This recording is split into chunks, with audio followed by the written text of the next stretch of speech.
Assalamu alaikum, this is Suhail. What is offshore work? Offshore safety compliance. Offshore और onshore activities जो हैं, work जो है, उसके बारे में आपके साथ तफसील से बात करेंगे। एक्चुअली ये जो है हमारे जो बिगिनर्स हैं जो ऑफशोर को समझना चाह रहे हैं कि ऑफशोर एक्चुअली है क्या, क्योंकि ऑफशोर में काम करने के लिए बहुत सारी मिसकंसेप्शन है हमारे पास कि ऑफशोर, हमें पता नहीं है कि ऑफशोर में कैसे काम होता है, ये क्या चीज़ है। ऑनशोर में बिकॉज मोस्टली सेफ्टी जो है उन्होंने ऑनशोर में काम किया होता है, तो उन्हें आइडिया नहीं हो रहा होता है कि ऑनशोर और ऑफशोर में डिफरेंस क्या है। ठीक है जी। ऑफशोर सिंपली हम लोग ये डिस्क्राइब करेंगे कि कोई भी जो हमारा सी लाइन जो है, सी लाइन समुंदर में जो काम है हमारा, जो समुंदर के अंदर काम होता है, वो ऑफशोर कंसिडर किया जाता है। ऑफशोर मीन समुंदर और जो खुश्की वाली जगह है, जो ऑन ग्राउंड है, जो वहां से और जो समुंदर, ये शोर लाइन है हमारी, उसके आगे जो काम है वो ऑफशोर एक्टिविटी है। तो ऑफशोर एक्टिविटीज में डिफरेंट कंस्ट्रक्शन एक्टिविटीज होती हैं। ये पाइप जा रहे होते हैं, वहां पे आरओ प्लांट्स जो हैं उनके काम होते हैं डिफरेंट्स, और उसके बाद अपने रिग होते हैं अरामको की, बहुत सारी ऑयल रिफाइनरीज, वहां से ऑयल जो है डिस्कवर हो रहा है, ऑयल निकल रहा होता है। So lot of things in offshore activities. तो हम लोगों ने आपके साथ जो प्रॉमिस किया था कि हम लोग आपको इसके बारे में ऑफशोर एक्टिविटीज, उसकी रिक्वायरमेंट, उसके सेफ्टी क्वेश्चंस, डिफरेंट क्वेश्चंस और सेफ्टी की जो रिक्वायरमेंट है वो, और टाइप ऑफ वर्क क्या है और उसमें क्या करना है, इसमें आज हमारे साथ जो है स्पेशली मिस्टर नईम, जो हमारे इन्वायरमेंटल और जो ऑफशोर को हैंडल कर रहे हैं, ऑफशोर एक्टिविटीज़ को हैंडल कर रहे हैं, वो आज हमारे साथ हैं। तो मैं उनसे ब्रीफली आपको डिस्क्राइब कराऊंगा कि ऑफशोर एक्चुअली है क्या, एक्टिविटीज़ क्या चीज़ हैं, उसमें ऑफशोर एक्टिविटीज़ क्या हैं, और उसके बाद जो है इसमें कौन कौन सी एजेंसीज इन्वॉल्व होती हैं, कौन कौन सी गवर्नमेंट एजेंसीज, और क्या क्या इन्वायरमेंट के प्रोटोकॉल्स हैं जो हमें फुलफिल करने हैं। जी मिस्टर नईम, वेलकम अगेन। जैसा कि हम लोगों ने प्रॉमिस किया था कि ऑफशोर और इन्वायरमेंटल के रिलेटेड, जो ऑफशोर एक्चुअली एक बहुत ही सेंसिटिव, क्रिटिकल और स्पेशली सऊदी अरेबिया में एक बहुत बड़ा एक स्कोप है, ठीक है जी, शोर लाइन का, ऑफशोर का। तो आप हमारे, जैसा कि आप लोग, आपका एक अच्छा एक्सपीरियंस हो गया है इस फील्ड में, और आपने एक हमें एक बिग अचीवमेंट दिया है, लॉट ऑफ हम लोगों ने प्रोजेक्ट को जो है वो ऑफशोर में क्लियर किया है। आज आपने हमें स्पेशली ऑफशोर की A to Z जो है वो डिटेल आपने देनी है। तो हमारे जो व्यूवर्स हैं, जो हमारे सेफ्टी अपकमिंग जो ऑफशोर में इन्वॉल्व हो रहे हैं, ऑफशोर एक्टिविटीज़ में जा रहे हैं, तो मेरा प्लान ये है कि मैं उनको आज सारे कंसेप्ट क्लियर कर दें। ठीक है जी। सो नेक्स्ट हम लोग ऑनशोर के ऊपर बात करेंगे। अभी ऑफशोर के ऊपर आपने एनवायरनमेंट के रिलेटेड और ऑफशोर की जो भी चीज़ें हैं वो आपने क्लियर करनी है। Thank you, welcome. अस्सलाम वालेकुम जी, कैसे हैं सब दोस्त? ठीक हैं। जैसा कि मिस्टर सोहेल ने आप लोगों को बता दिया, इसके बारे में ऑलरेडी इंट्रोडक्शन करवाया ऑफशोर का। बाकी ऑफशोर के बारे में मैं आपको बताता हूँ, फर्दर इंफॉर्मेशन आपसे शेयर करता हूँ कि ऑफशोर में क्या होता है। पहले जो ऑफशोर है इसको अंडरस्टैंड करना, इसको समझना कि क्या क्या चीज़ें होती हैं ऑफशोर में, वो हम आपको बताएंगे। इसकी लीगल रिक्वायरमेंट्स बताएंगे, जो आपने फिर एग्जीक्यूशन करनी है उसकी सेफ्टी बताएंगे, क्या क्या हैजर्ड हो सकते हैं उसका बताएंगे, और कैसे हम इसको सेफली फिनिश कर सकते हैं। सबसे पहले ऑफशोर की, क्योंकि हर जो भी स्टेट है उसके रूल्स रेगुलेशंस के मुताबिक, क्योंकि आपने सी में काम करना है तो सी की डिफरेंट लीगल रिक्वायरमेंट्स हैं। जैसे कह लें कि आपने इन्वायरमेंटल परमिट लेना है, यहाँ पे सऊदी अरेबिया में एक इनकी अथॉरिटी है, ministry of agriculture, water and agriculture, वो यहाँ पे इन चीज़ों को देखती है, और इनका एक इन्होंने एक अथॉरिटी बनाई हुई है, NCEC। NCEC बेसिकली इन्वायरमेंट के जो भी इश्यूज रहते हैं उनको डील करती है। National centre of environmental compliances, इसकी जो शॉर्ट फॉर्म है NCEC है, फुल फॉर्म ये है।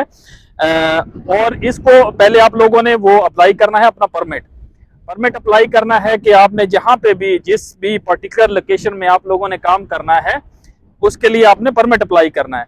आपका परमिट अप्रूव होने के बाद जब आपने परमिट ले लेना है, तो उसके बाद आपको NCEC, जो कि इनकी इन्वायरमेंटल के इश्यूज देखती है, वो आपको बताएगी कि क्या क्या रिकमेंडेशंस है उनकी, कैसे आप सी पे जाके काम कर सकते हैं, क्या कैसे आप कंट्रोल कर सकते हैं, और क्या क्या हैजर्ड हो सकते हैं, कौन सी लीगल रिक्वायरमेंट्स है जिनको आपने पूरा करना है। सेकेंडली उसके बाद आता है हमारा कोस्ट गार्ड। कोस्ट गार्ड क्या होता है? यहाँ पे जो भी इनकी आर्मी है, जो बॉर्डर, सी बॉर्डर जो है इसको कंट्रोल कर रही है, यहाँ पे कुछ ऐसा अनप्लेजेंट इवेंट ना हो, और जो कि सी की सेफ्टी के लिए, आप लोगों की सेफ्टी के लिए, सिक्योरिटी के लिए काम करती है, वहां से आप लोगों ने परमिट लेना है। उसके बाद आता है, ये तो हमारी हो गई लीगल रिक्वायरमेंट्स। अब उसके बाद हमारी आती है एग्जीक्यूशन। एग्जीक्यूशन जब भी हम सी पे एग्जीक्यूट करते हैं, सी एक बहुत सेंसिटिव एरिया है, ऑफशोर एक बहुत सेंसिटिव जो है वर्किंग लोकेशन है, जो कि टोटली डिफरेंट है ऑनशोर से। ऑनशोर में हमारे पास एक ग्राउंड होता है, स्टेबल सरफेस होती है, और सी जो है वो टोटली अनस्टेबल सरफेस होती है। जहां पे हमने काम करना है वहां की इन्वायरमेंट डिफरेंट होती है, कभी भी इन्वायरमेंट चेंज हो सकती है, तो उसमें बहुत सारी प्रॉब्लम्स हमें फेस करना पड़ती हैं, जो कि हम ऑनशोर पे इजीली डील कर लेते हैं, लेकिन ऑफशोर में बहुत डिफिकल्ट होता है। उसके लिए हमारे पास पहले तो होता है कि मरीन क्या है कि जो भी लाइव्स है मरीन की, जैसे फिशेस हो गई और बहुत से मैमल्स हो गए जो कि सी के अंदर रह रहे होते हैं, उनको प्रोटेक्ट करना, क्योंकि कोई भी अगर अनप्लेजेंट इवेंट होता है तो सबसे ज्यादा क्या होगा कि वो उसको डिस्टर्ब करेगा, और सी में कोई भी ऐसा इशू होता है तो उसे इजीली हम हैंडल नहीं कर सकते, वो बहुत डिफिकल्ट होता है उसे हैंडल करना। अगर आप, क्योंकि डिफरेंट टाइप्स की एक्टिविटीज होती हैं हमारे पास, उधर नॉइज हो सकती है जब आप ड्रिलिंग वगैरह कर रहे हो, उसके बाद हमारे पास ऑफशोर में ड्रेजिंग हो सकती है, अगर आप सी के अंदर एक्सकवेशंस बना रहे हैं, इसमें बहुत सारी ऐसी कंस्ट्रक्शन एक्टिविटीज हैं जो कि इन्वायरमेंट को और सी को डिस्टर्ब कर सकती हैं। सबसे पहले हम बात करते हैं कि इसकी जो सी के पैरामीटर्स हैं वो क्या क्या होते हैं। सी में जब आपने काम करना है तो जो रिकमेंडेशन या जो स्टैंडर्ड उन्होंने सेट किया होता है एनसीसी ने, गवर्नमेंट ने, आपने सेम ही उसे एग्जीक्यूशन करके उनको जो है फॉलो करना है, तो कोई भी ऐसा इश्यू ना हो, इसलिए आपने कोई भी अनप्लेजेंट इवेंट नहीं होने देना, ठीक है। उसके बाद क्या है कि जब सबसे पहले सी के मैं आपको बताता हूं पैरामीटर्स। सी के पैरामीटर्स में आता है सी में टर्बिडिटी को कंट्रोल करना। टर्बिडिटी के बारे में पहले आपको बताता हूं, क्योंकि मोस्टली कंस्ट्रक्शन एक्टिविटीज जो है वो डिस्टर्ब करती हैं सी वाटर को। अब सी वाटर में क्या होता है, टर्बिडिटी होती है कि कोई भी ऐसे पार्टिकल्स, जब आप ड्यूरिंग कंस्ट्रक्शन कर रहे होते हैं तो वो वाटर में स्प्रेड होते हैं पार्टिकल्स, जिससे क्या होता है कि जो सनलाइट की पेनिट्रेशन है वाटर के अंदर वो मुश्किल हो जाती है, और सी में अगर सनलाइट ना जाए तो उससे क्या होता है कि सी के प्लांट्स डैमेज होना शुरू हो जाते हैं, और जो सी मैमल्स हैं वो मरना शुरू हो जाते हैं, ठीक है। तो इसलिए उनको प्रोटेक्ट करने के लिए आपने जिस एरिया में काम करना है उसे प्रॉपरली आइसोलेट करना है। प्रॉपरली आइसोलेट किन चीजों से किया जाता है, हमारे पास दो ऑप्शंस होते हैं। सबसे पहले क्योंकि मोस्टली जो कंस्ट्रक्शन एक्टिविटीज है इन पे लोग करते हैं कि कॉस्ट भी थोड़ी कंट्रोल करते हैं, तो वो क्या करते हैं, सील्ड कर्टन्स का यूज करते हैं। सील्ड कर्टन्स क्या है कि अगर आपने 10 मीटर में या 12 मीटर में काम करना है तो आपने उससे के सराउंडिंग में सील्ड कर्टन्स इंस्टॉल कर देने हैं, जो कि क्या करते हैं कि जो भी टर्बिडिटी हो या जो भी सस्पेंडेड पार्टिकल्स होते हैं ड्यूरिंग कंस्ट्रक्शन निकलते हैं तो उनका क्या करता है, वो सेटल करते हैं ताकि वो ओपन सी में ना जाए और ओपन सी को डिस्टर्ब ना करे। अगर आपकी कंस्ट्रक्शन उसी लोकेशन में है तो वो उसी लोकेशन में ही सेटल हो जाते हैं। सेकंड हमारे पास आता है शीट पाइल्स। शीट पाइल्स मेरे मुताबिक शीट पाइल्स बहुत अच्छा एक इसके लिए कंट्रोल है, टर्बिडिटी को कंट्रोल करने के लिए, क्योंकि आपके पास सॉलिड्स जो है पाइल्स होती हैं, शीट्स होती हैं स्टील की, जो कि आप उसके सराउंडिंग में इंस्टॉल कर सकते हैं और आप जैसी मर्जी कंस्ट्रक्शन करें, फिर कोई भी ऐसा नेगेटिव इम्पैक्ट जो है वो समंदर पे नहीं आता, सी में नहीं जाता। उसके बाद आते हैं हमारे दूसरे पैरामीटर, जैसे कि आ गया पीएच वैल्यू। समंदर की जो पीएच वैल्यू है उसे भी मेंटेन रखना होता है, क्योंकि जब भी कोई कंस्ट्रक्शन एक्टिविटी होती है उससे क्या है, पीएच वैल्यू जो है, प्रेशर पोटेंशियल ऑफ वाटर जो है वो चेंज होना शुरू हो जाती है, ठीक है। और उसके बाद हमारा आता है ORP।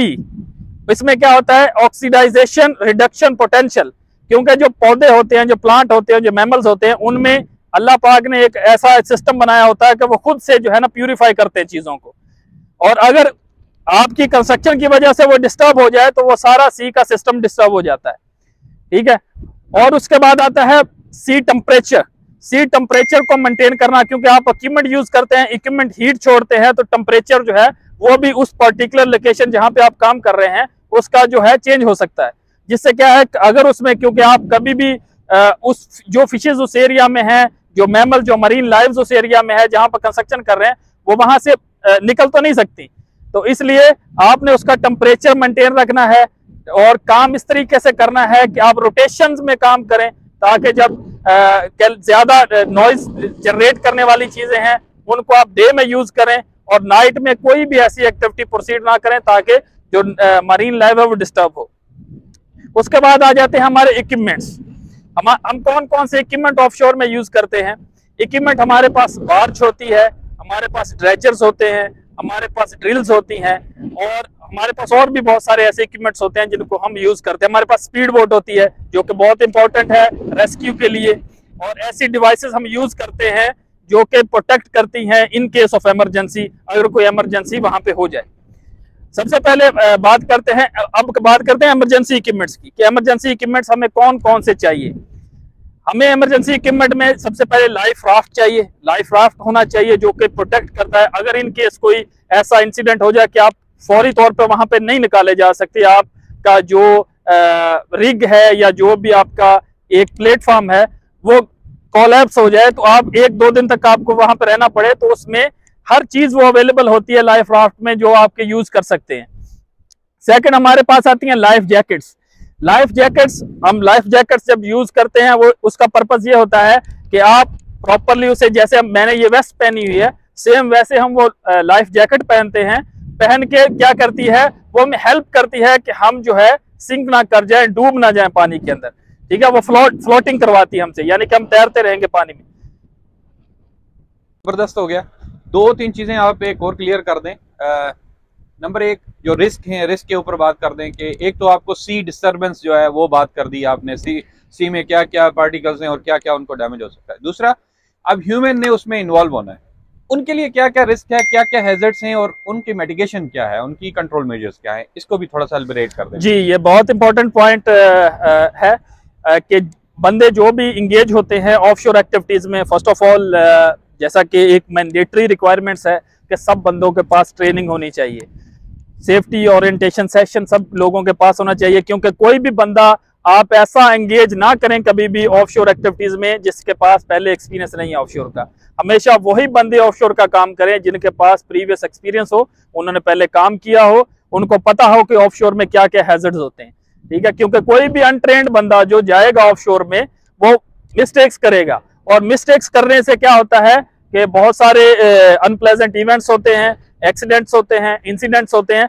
और जो कि बिल्कुल यहाँ पे इसमें कोई टॉलरेंस नहीं है, कोई ऐसी टॉलरेंस नहीं है उसमें कि कोई एक्सीडेंट को हम वहां पे अफोर्ड कर सके।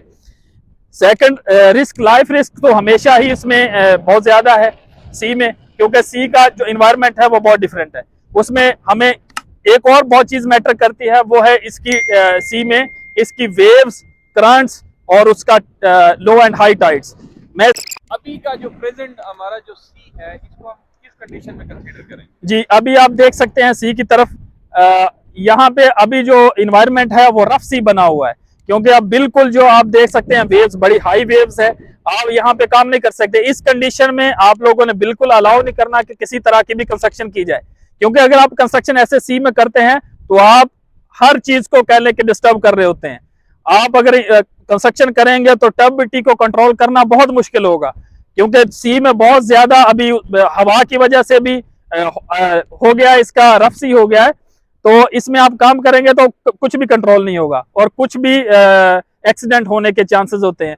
बहुत जबरदस्त हो गया। एट द लास्ट, ये तो ऑफशोर हमारा हो गया कंसेप्ट क्लियर। जो इसके पैरामीटर्स हैं, जो इसकी मेजरमेंट हैं, वो तो हम लोग लेटर ऑन उसमें शेयर कर सकते हैं। जो क्वेश्चन आंसर होंगे उसमें हम लोग कमेंट्स में हम ना शेयर कर सकते हैं। लास्ट एक चीज है, अब मैं एक सेफ्टी ऑफिसर हूं और मेरा इंटरेस्ट है ऑफशोर ऑफिसर के लिए, ऑफशोर इंस्पेक्टर के लिए अप्लाई करने के लिए, तो कौन सी certification, is there any something different certification or courses are required for these offshore for this applying in offshore HSE officers or inspector or something, or it's a same onshore that officer certification or qualification? इसके ऊपर थोड़ा सा हमें बताएं। तो ये certification से related offshore में बहुत सारे प्रोसीजर्स डेवलप किए हुए हैं, बहुत सारी कंपनीज ने डेवलप किए हुए हैं जो कि काम करती हैं ऑफशोर के अंदर। इसमें कह लें कि अगर आपने कुछ भी काम करना है तो प्रीवियस आप किसी ऐसे बंदे से हेल्प लें जो कि उसमें काम कर रहा हो, उसके पास कोई भी ऐसे प्रोसीजर्स हो सकते हैं जो कि आपके लिए हेल्पफुल हो सकते हैं। या आप कभी भी ऐसा बंदा कोई भी ना भेजें जो कि इन टर्म्स ऑफ सेफ्टी और इन टर्म्स ऑफ इन्वायरमेंट जो कि बिल्कुल फ्रेश बंदा है और उसे पता नहीं। आप इसके बारे में स्टडी करें, फील्ड में जाएं, फील्ड में जाके देखें कि क्या एग्जैक्टली वहां पे हो रहा है और क्या क्या रिक्वायर्ड है वहां पे। पूछें और उससे सीखें कि क्या क्या इसमें हैजर्ड्स हैं, कैसे हम उसको कंट्रोल कर सकते हैं। इसकी बहुत सारी आप देखेंगे, आप गूगल पे जाएं, चेक करें, बहुत सारे आपको प्रोसीजर्स मिलेंगे जिसमें बड़ी आपको हेल्प हो सकती है इसको जानने के लिए। फर्स्ट ऑफ ऑल, अगर ऑफशोर में काम करना है, ऑफशोर में टोटली इन्वायरमेंट को प्रोटेक्ट करना होता है। पर्सनल सेफ्टी भी जरूरी है, लेकिन सबसे ज्यादा वहां पे डिस्टर्ब जो होने का खतरा होता है वो इन्वायरमेंट का होता है कि सी मैमल्स डिस्टर्ब ना हो, सी डिस्टर्ब ना हो। क्योंकि अगर आपको एक छोटी सी एग्जाम्पल, अगर कोई स्पिल ही हो जाए तो हम ग्राउंड पे जो है स्पिलेज को कंट्रोल कर सकते हैं, लेकिन हम सी में उसको कंट्रोल नहीं कर सकते। वो बहुत डिफिकल्ट होता है क्योंकि बहुत जल्दी स्प्रेड होता है वेव्स के थ्रू और पूरे सी में वो डिस्टर्ब कर सकता है सी को, ठीक है। और सेकंड, ये जो हमारा व्लॉग है हमने बनाया, बहुत सारी चीजें अभी इसमें बाकी हैं जो कि हम फर्दर नेक्स्ट व्लॉग में डिस्कस करेंगे और आपको और इसके पैरामीटर्स बताएंगे और आपको इसके कह लें चीजें भी दिखाएंगे जो हम इन टर्म्स ऑफ सेफ्टी के लिहाज से हम यूज करते हैं और भी बहुत सारी इंफॉर्मेशन है जो हम आपसे शेयर करेंगे। और हम जो है एक और मैं पॉइंट ऐड करना चाहूंगा, नेक्स्ट व्लॉग में हम डिस्कस करेंगे कि हमने एक क्रिटिकल लिफ्टिंग की है सी के अंदर, वो जो है हम आपसे शेयर करेंगे कि कैसे हमने उसके प्रोसीजर्स डेवलप किए, कैसे हमने उसको शिफ्ट किया एक लोकेशन से ऑलमोस्ट 2-3 किलोमीटर सी के अंदर हम उसे लेके गए, कैसे हम सेफली उसे लेके गए, कैसी इन्वायरमेंट में लेके गए, और बहुत सारी चीजें हैं जो हम आपसे डिस्कस करेंगे और बताएंगे कि कैसे अगर आप फ्यूचर में ऐसा कोई लिफ्टिंग फेस करते हैं तो उसको कैसे आप लोगों ने मैनेज करना है। वो हम आपसे एक प्रेजेंटेशन शेयर करेंगे आपकी सपोर्ट के लिए, हेल्प के लिए, तो आप उसको देखें और मजीद हम इंफॉर्मेशन में इससे रिलेटेड शेयर करेंगे। Okay, thank you very much. Thank you.